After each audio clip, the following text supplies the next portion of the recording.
Location, location, location. I'm Don Kennedy, and I like to help business owners facing business decisions think through things in a way that surpasses traditional decision-making ways we've been taught on Main Street, and considering things that we would do in what we call strategic intelligence or business intelligence, so that you can see the things that you may be missing before you make your decisions, which can help mitigate your risk and give you a better chance of success. So I had a friend of mine who a few years ago had a spot in a mall for their retail business, and their retail business had some things like doing personalization and customizing things, as well as retail. So inside their business, they have people who will come and order things like shirts for vacations or graduation blankets and things that can be personalized, as well as some other things that you can buy without personalization. So their lease is up in the mall, and they have two options. So one is to renew the lease in a new spot in the mall, but it would have been a little more expensive, or to move a few miles outside the mall, and we would have changed location by a little bit, but we would have saved some money on the rent every single month. So the question traditionally is, look at your sales, look at what you can afford. But the question that I first asked when we were talking about this is, what percentage of the traffic discover you because you're in the mall versus what percentage of people come to the mall to specifically do business with you, or at least the first time or the second time? So what we started looking at is figuring out why people found them to do business. So were they sort of an accidental store, or were they a store that somebody would come to specifically for particular things?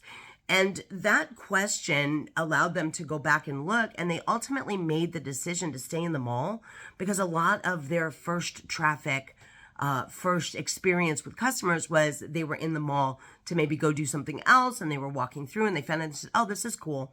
And then they transacted business, and then they became customers. So the customer acquisition from walking through and seeing them was equal, if not a little more, than the customers who specifically came to their location in the mall to do business. So that particular question of where your customers come from is often overlooked in traditional decision making. Most of the time, the traditional decision making is going to look at, well, is the rent more or less?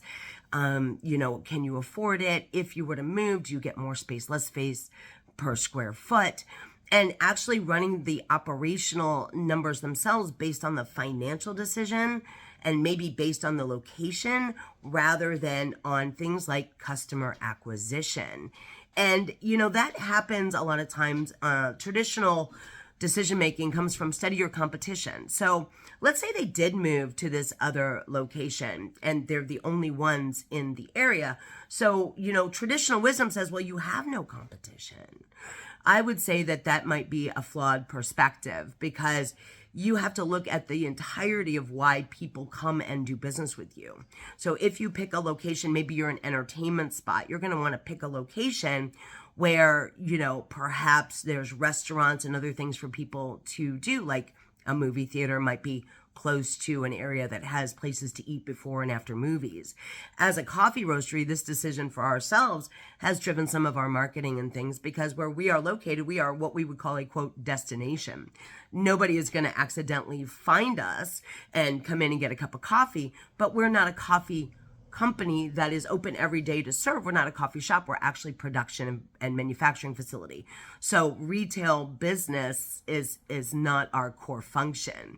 So some of these decisions that you make inside your business, if you follow the traditional way of looking at it, you may miss some pretty critical variables that could help you make a more informed decision with less risk. If you want to learn more about this, go look at donkkenny.com. I've got some resources and stuff on there on strategic intelligence and how to use AI prompts to help you gather data so that you can make those decisions.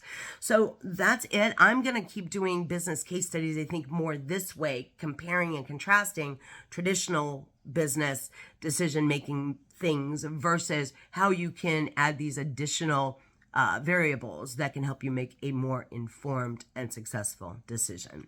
Take care.